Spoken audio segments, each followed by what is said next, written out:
Hello, I'm Gary Wise from Slaw Tips, Wise Law Blog, and Wise Law Office in Toronto. We are fortunate today to be speaking with Sandra Beckor, who is the president of Beckor Management, a Canadian firm that specializes in marketing, practice development, and strategic planning for lawyers and other professionals throughout the nation. Sandra, welcome. Thank you. So, marketing for lawyers. What do lawyers need to know about marketing? Could you ask me a bigger question? Sure, okay. What do lawyers need to know about the universe? Okay. But let's stick to marketing because we only have a few minutes. All right. Well, I'm going to give you some tips. And let's start with, what you would do first. The very first thing, and I think that a lot of law firms don't even know the answer to this, is where are your inquiries coming from? So start with generating some data. Find out what's working for you today. And, law firms, even the ones that call themselves new to marketing, are still spending some money on marketing. And not all of them know what part of that budget is actually working for them and what isn't. So simple tips like, leave a sheet at every phone.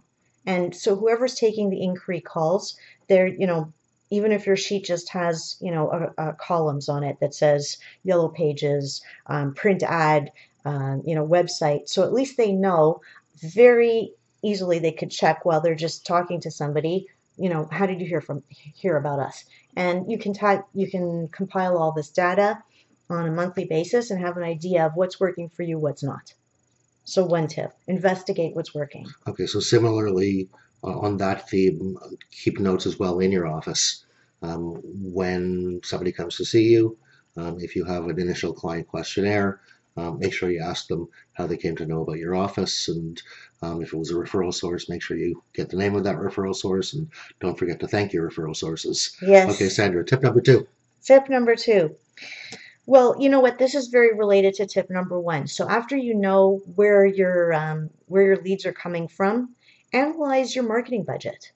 So take a closer look at how much money are you spending over the course of a year, and what are you spending it on, and which parts of that budget are actually delivering return. Which parts are, sometimes they're even just favors for people. Oh, I sponsor this team, or I do this or that, and there isn't much thought in terms of getting a return on that dollar. Okay, so if you're investing in the internet or the yellow pages or print ads or other typical sources, try and keep track of whether it's working for you or not, and whether you're getting an appropriate return for your investment.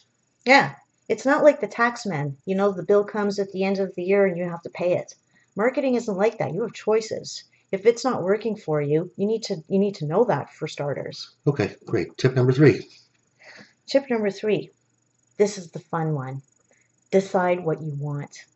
Okay, marketing is not about let's keep doing the same thing, only more of it. Tip number three is all about let's shape the practice.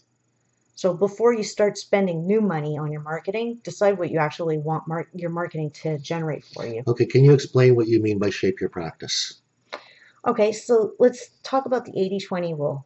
Okay. The 80-20 rule, 80 if we apply that to your law practice, what we would expect to see is that 20% of your business drives 80% of your revenue, just as one example. Or 20% of your practice drives 80% of what you'd like to do, okay, as an example. So applying that, you could assess, what do I want more of? Well, you're speaking that's in terms of the practice generally, but for each individual lawyer, I think that Mm-hmm. means taking a look at your practice, um, what kind of work you're doing, what kind of work you want to be doing, and perhaps Yeah, focusing your marketing efforts on the aspirations you have to try and reshape and rebuild your practice then. exactly. And that thought process determines where you go with your marketing plan. It's Okay. essential. Well, we could probably spend a lot of time talking about that thought process and the analysis about developing your sense of who your target is. Do you want to speak to that briefly before we move on? Well, I think that it's just, honestly, I think that you summarized it really well. The most important thing for law firms to think about is that when you're putting together your goals for your practice, sorry, it's not just about what area of practice do I want to specialize in. It goes much, much deeper than that. So, if you look at your current portfolio right now, okay, so that 80-20 rule, the 20% that you enjoy working with that's profitable, and really study it. What is happening with that 20% that's working for you? Can you describe those clients? Don't tell me they're all personal injury. Go way deeper than that. What kinds of clients are they? They're not just all family law. What kinds of files are they? How do you practice with them? What is it about your style that is working with those clients? So it's a combination of the clients, the subject matter, the specialty you may have, but take a look more closely at what's working in order to try and build on it if that's in fact what you want to be building on. Right. Okay, let's move on. Next tip, Sandra. Develop a plan.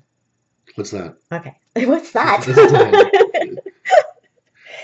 plan? Okay. Well, you have goals and you have some idea about, what's working in your budget, what's not working. So you already have some information that can start formulating a plan. And, at the end of the day, what does the plan look like? Well, there are a lot of steps to come up with a plan, but that ultimate deliverable of the plan, it's an action plan. So really what it does is it tells you what you're supposed to be doing. Okay, what does a typical marketing action plan look like? Develop a logo, develop a tagline, contact my referral network over LinkedIn, expand my contacts on LinkedIn, find my old classmates on Facebook. So it includes firm level marketing and it includes personal level marketing. Speaking engagements. What do I want to speak about? Who in the firm is going to speak? Where? About what? And how am I going to make that happen? What are the steps that need to be in place in order for that to happen? And it gets down to the specifics of, okay, if I'm going to be speaking, how often am I going to be speaking? By the end of the year, if my goal is to drive X dollars in revenue, how many of these marketing activities need to happen at what frequency for that financial goal to be a reality? That's how we work backwards to come up with a marketing plan. That winds up being a very customized plan for each firm, for each lawyer within a firm. And obviously there's a fair amount of groundwork that needs to be done to make all these things happen. Yes, and the groundwork is first of all about your goals, but secondly, it's really about the talents and the interests in the firm. So, when we start talking about the personal aspect of the marketing plan, you're not really going to get very far forcing your lawyers who are uncomfortable speaking to speak, or forcing the lawyers who are uncomfortable writing to write, or forcing the ones who are uncomfortable tweeting to tweet. You're really going to get a lot farther if you really look at what is the talent that I have right now, not just from a legal services point of view, but from servicing the marketing plan. And how can I max out that talent? Okay, great. And your final tip for today? Implement before the ink dries. Don't put that plan on the shelf and say, yeah, we're great, we did a marketing plan. Start implementing before you even finish writing the plan. Those are the best plans I've ever worked on with my clients. Okay, and this isn't one of your tips, but I'll add this, and maybe you can speak to this as well. Lawyers out there, we are really good at marketing, but we're not as good as professionals who do marketing. And I strongly urge you to involve professionals at every step of the way in order to maximize the impact of your marketing programs. Sandra, what can professionals bring that the typical talented lawyer simply can't do for him or herself? Well, I mean, the first thing is we bring objectivity. So, it's very hard. One of the very premises, the foundation of branding is to understand what you're good at and to put that message into your marketing. So it's all about your strengths and it's a very clear message. But this is a very, very difficult thing to assess for yourself. And hard to articulate for yourself as well. Oh, and articulation is even harder. Yeah. So although lawyers can write very well, and I mean, we work with all kinds of professionals, and I don't think anyone out there would be surprised to hear me say lawyers write better than architects and interior designers and doctors. They're actually, this is a skill set that they have. but that is not the same as writing marketing copy. And although the collaboration between the marketing professional and the lawyer is essential, and that's really where you're going to come up with good stuff, that doesn't mean that the lawyer can write their own tagline and make it a compelling one. Okay, well, Sandra, this has been great. We're going to come back and do a couple more segments that zero in on some specific topics that we'll spend a bit more time on. But thank you very much for joining me today to talk about marketing for lawyers. Again, Sandra Beckor from Beckor Management in Toronto. Thanks. My pleasure.